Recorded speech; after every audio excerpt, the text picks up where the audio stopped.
வலைக்கும் வரஹ்மத்துல்லாஹி வபரகாத்துஹு. Welcome to Islamic. நேற்றைய தினம் குர்ஆனை பற்றி நம்ம எப்படி விரிவாக பார்த்தோமோ அதே மாதிரி தான் இன்றைக்கும் இன்ஷா அல்லாஹ் நம்ம பார்க்க போகிறோம். நேற்று அல்-பக்ராவுடைய அத்தியாயம் 5 வசனம் பார்த்துட்டு இருந்தோம். இப்போ அதை தொடர்ச்சியாக நம்ம பார்க்க போகிறோம். அஊது பில்லாஹி மினஷ் ஷைத்தானிர் ரஜீம். இன்னல் லதீன கஃபரு ஸவாஉன் அலைஹிம் அஅன்தர்தஹும் அம் லம் துன்திரஹும் லா யுமினூன்.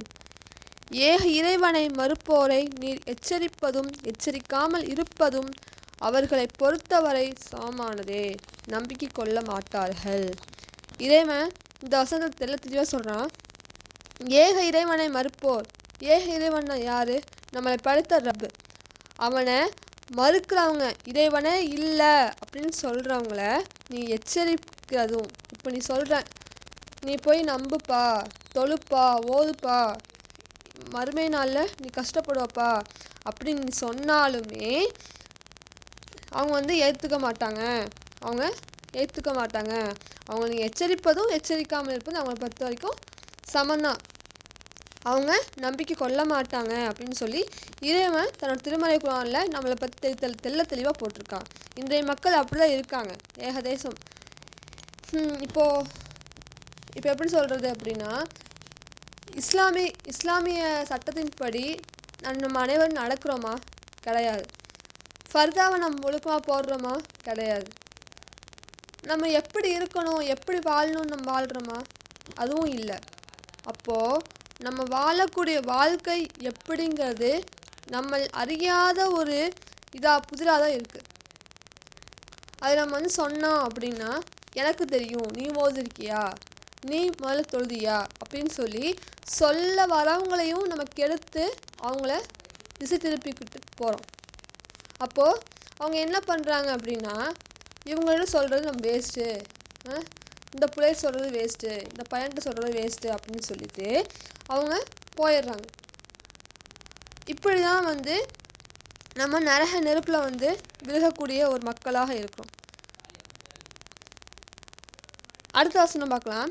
ஹதமல்லாஹு அலா குலூபிஹிம் வ அலா ஷம்இஹிம் வ அலா அப்சாரிஹிம் கிஷாவத்து வலஹும் அதாபுன் அலீம்.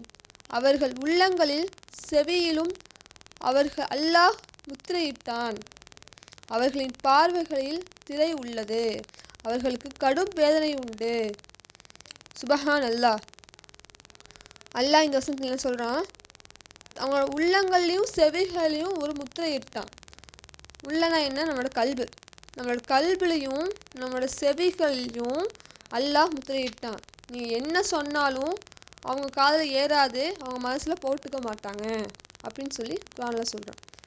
இன்னொன்று, அவங்க பார்வைகளை திரை இருக்குது. இந்த உலகத்தில் பொறுத்த வரைக்கும் நம்ம பார்க்குறது எல்லாமே நல்லதாக தான் தெரியும், நம்ம செய்கிறது எல்லாமே சரியாக தான் தெரியும். ஏன் அப்படின்னா, இறைவன் இந்த உலகத்தில் திரையிட்டுள்ளான். யாருக்கு? இறை மறுப்பாளர்களுக்கு. அவங்க செய்யறதெல்லாம் கரெக்டு அப்படின்னு சொல்லக்கூடிய தருணத்திற்கு அவங்க தள்ளப்படுறாங்க. அவங்களுக்கு இறைவனுடைய மறுமை நாளில் கடுமையான வேதனை உண்டு அப்படின்னு இறைவன் சொல்கிறான். அப்போது இப்படி ஒரு வாழ்க்கையை நம்ம வாழணுமா? கிடையாது. நம்ம வாழக்கூடிய வாழ்க்கை இறைவனுக்காக வாழ வேண்டும் அப்படின்னு போட்டு நம்ம சின்னதாக நம்ம சிந்திச்சு வாழ்ந்தாவே நம்ம போதும். நம்ம வாழ்க்கை இப்படி தான் வாழணும், இப்படி தான் இருக்கணும், தினமும் நம்ம இப்படி தான் இருக்கணும் அப்படின்னு நம்ம ஒரு கால்குலேஷன் பண்ணி ஒரு டைம் டேபிள் போட்டு வாழ்ந்தோம் அப்படின்னா நம்மளோட வாழ்க்கை சிறப்பாக தான் அமையும். இன்னொன்று, தன்னோட வாழ்க்கையில் நிம்மதி இல்லை, குழப்பங்கள் இருக்குது, சண்டை சச்சரவுகள் வருது குடும்பங்களில் அப்படின்னு சிலர்லாம் புலம்புவாங்க. இதுக்கெல்லாம் காரணம் என்ன அப்படின்னா, யார் ஒருவர் தன்னோட வாழ்க்கையில் இறைவனை நம்பாமல் இறைவனுக்காக இறைவன் புறத்தில் செல்லாமல் இருக்கிறாங்களோ அவங்களுக்கு இதெல்லாம் இருக்கும். உண்மையா இல்லையா? அவங்க வாழக்கூடிய வாழ்க்கையில் இறைவன் இந்த ஒரு ரிசுக்கை இறைவன் தான் கொடுத்தான். நம்ம போகக்கூடிய பாதை இறைவனோட பாதை. இது நல்லதாக அமைகிறதும் இறைவன் கையில் தான் இருக்குது, கெட்டதாக அமைகிறதும் இறைவனோட கையில் தான் இருக்குது அப்படின்னு சொல்லி யார் ஒரு வந்து இறைவனை நம்பி அந்த பாதையை செல்கிறாங்களோ அவங்களுக்கு அந்த பாதை வந்து எளிமையான பாதையாக இருக்குது. அடுத்த வசனம், யுஹ்தி அல்லாஹு வல்லதீன ஆமனு வமா யஹ்தஊன இல்லா அன்ஃபுஸஹும் வமா யஸ்தஊன். அல்லாஹ்வையும் இறுதி நாளையும் நம்பினோம் என கூறுவோர் மனிதர்கள் உள்ளனர், ஆனால் அவர்கள் நம்ப மாட்டார்கள். இவன் சொல்கிறான், அல்லாஹ்வையும் தன்னோட இறுதி நாளையும் நம்புகிறோம் அப்படின்னு சொல்லிட்டு இந்த உலகத்தில் மனிதர்கள் இருக்காங்க, ஆனால் அவங்க நம்பக்கூடியவங்க இல்லை அப்படின்னு சொல்லி இறைவன் தன்னோட திருமணம் சொல்கிறான். உண்மை தானே? பேரளவில் தான் முஸ்லீமாக இருக்காங்களே தவிர உள்ளத்தில் முஸ்லீமாக இல்லை. லா இலாஹ இல்லல்லாஹ் அப்படிங்கிற திருக்கலிமாவை பொருள் உணர்ந்தபடி அவங்க ஓதிருக்காங்களா? பேரளவில் தான் முஸ்லீம். இப்போ நம்ம பார்க்கலாம், எத்தனையோ மக்கள் முஸ்லீம் மக்கள் பார்த்துருக்கோம், இஸ்லாமிய மக்கள் பேரளவு தான் முஸ்லீமாக இருக்காங்க, ஆனால் செயலில் முஸ்லீமாக இருக்காது.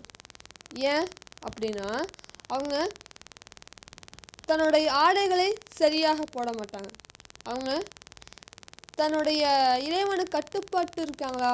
கிடையாது. ஆனால் கேட்டோம்னா நான் முஸ்லீம் அப்படின்னு சொல்லிட்டு பிற மதத்தவங்கள்ட்ட வந்து பெருமை காட்டக்கூடிய விஷயமா வந்து இந்த இஸ்லாம் மதத்தை வந்து நம்ம காட்டுறாங்க அப்படிங்கிறத புரிஞ்சுக்கலாம். நாங்கள் பாருங்கள், நாங்கள் இஸ்லாம், நாங்கள் வந்து எங்களுக்கு வந்து எந்த ஒரு தண்டனையும் இல்லை, உங்களுக்கு நிறையா தண்டனைகள் இருக்குது அப்படின்னு சொல்லிட்டு அவங்க தான் நிறையா தப்புக்கள் செஞ்சு பெருமைக்காக வந்து நோன்பு நோக்குறது, பெருமைக்காக வந்து தொழுகிறது, பெருமைக்காகவே வந்து ஒவ்வொன்றையும் செய்யக்கூடிய ஒரு மக்களாக நம்ம அமைகிறோம்.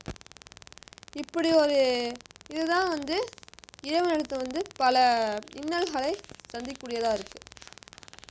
இன்னும் நம்ம பார்த்தோம் அப்படின்னா இன்னொரு வருஷம் நல்லா சொல்கிறான், வமின்னன் நாசி மையகூலு ஆமன பில்லாஹி பில் யௌமில் ஆஹிரி வமா ஹும் யுமினூன். அல்லாஹ்வையும் நம்பிக்கை கொண்டோரையும் அவர்கள் ஏமாற்றி நினைக்கின்றார்கள், உண்மையில் தம்மை தாமே அவர்கள் ஏமாற்றிக் கொள்கின்றார்கள், அவர்கள் உணரவில்லை. இறைவன் தோசன் சொல்கிறான் பாருங்க, அல்லாஹ்வையும் நம்பிக்கை கொண்டோரையும் நான் ஏமாத்திட்டேன்னு சொல்லிட்டு இந்த உலகத்தில் வாழ்ந்துட்டு இருக்காங்க, ஆனால் உண்மையாலுமே அவங்களே ஏமாத்திட்டு இருக்காங்க, ஏமாறு நம்ம இல்லை அப்படின்னு சொல்லி உணர்ந்துக்கணும். அதுக்கு உதாரணத்துக்கு நம்ம பார்த்தோம் அப்படின்னா தொழுகை எடுத்துக்கலாம். பிறர் பார்க்கணும் அப்படின்னு சொல்லிட்டு இப்போ பயந்து இவங்க பார்க்குறாங்களே அப்படின்னு சொல்லிட்டு இவங்க ஏமாற்றணும்னு சொல்லி போட்டு ஒரு தொழுகை தொழுகிறோம். அந்த தொழுகை ஏற்றுக்கப்படுமா? ஏற்றுக்கப்படாது. நம்ம தொழுகை யாருக்காக தொழுகிறோம்? இறைவனுக்காக மட்டும்தான் தொழுகிறோம். அப்போது அந்த தொழுகை நம்மளுடைய இறைவனுக்காக தொழுகிறோம் அப்படின்னு சொல்லி தொழுகிறோம் அப்படின்னா 2 ரக்காயத்து இருக்கட்டும், அது இறைவனுக்காக உள்ளத்தோடைய உடல் சுத்தத்தோட நம்ம தொழுதோம் அப்படின்னா நம்ம கேட்கக்கூடிய துவா அல்லாஹ் கல்பில் கேட்கக்கூடிய துவா அல்லாஹ் கபுலாக்குறான். இல்லை இருக்கா இல்லையா? அல்லாஹ் அளவற்ற அல்லாஹ் நிகழற்ற அன்புடையவன், அவன் கேட்ட தரமாட்டேனா தருவான்.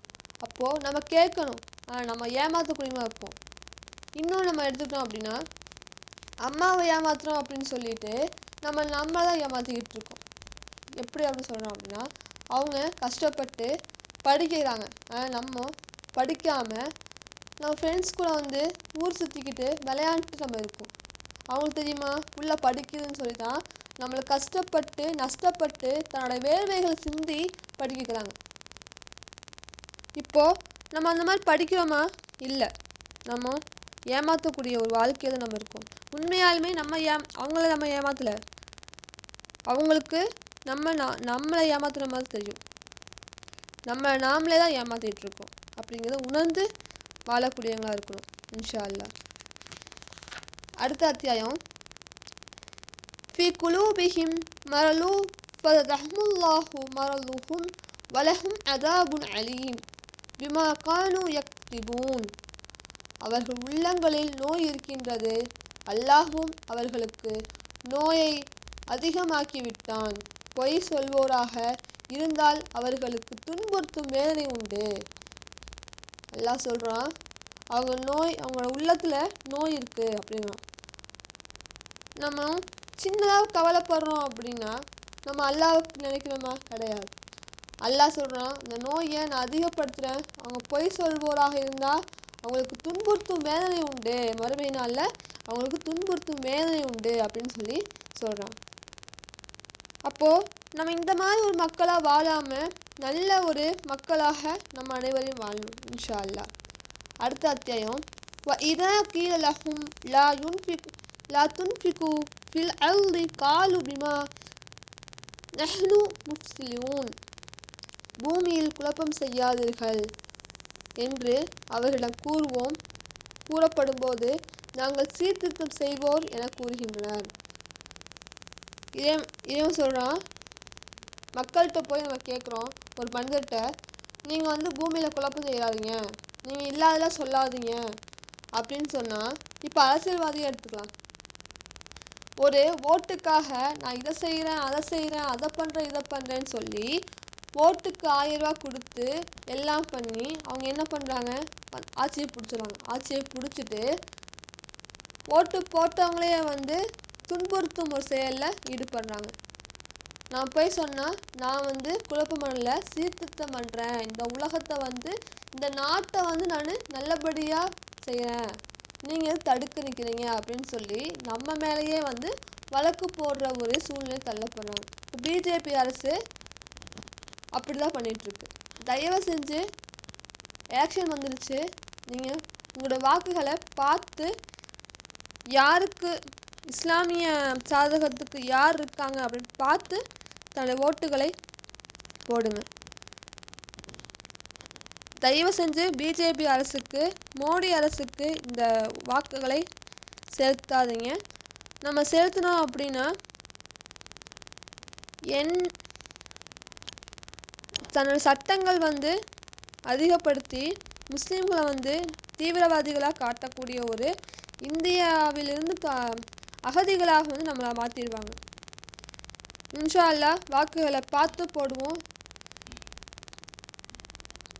இறைவன் கூறியுள்ள வசனத்தை படி பொருள் உணர்ந்தபடி இறைவன் தன்னுடைய திருமறை குர்ஆனில் என்ன சொன்னா அப்படிங்கிற சற்று சிந்தித்து தன்னுடைய வாழ்க்கையை செயல்பட வல்ல ரஹ்மான் ஆக்கி அல்வானாக. வாஹித் தாமன் அல்ஹம்துலில்லாஹி ரப்பில் ஆலமீன். அஸ்ஸலாமு அலைக்கும் வரஹ்மத்துல்லாஹி வபரகாத்துஹு. இந்த வீடியோ பிடிச்சிருந்துச்சுன்னா லைக் பண்ணுங்கள், ஷேர் பண்ணுங்கள், சப்ஸ்கிரைப் பண்ணுங்கள், மறக்காமல் பெல் பட்டன் அமுத்திடுங்க. தேங்க்ஸ் ஃபார் வாட்சிங்.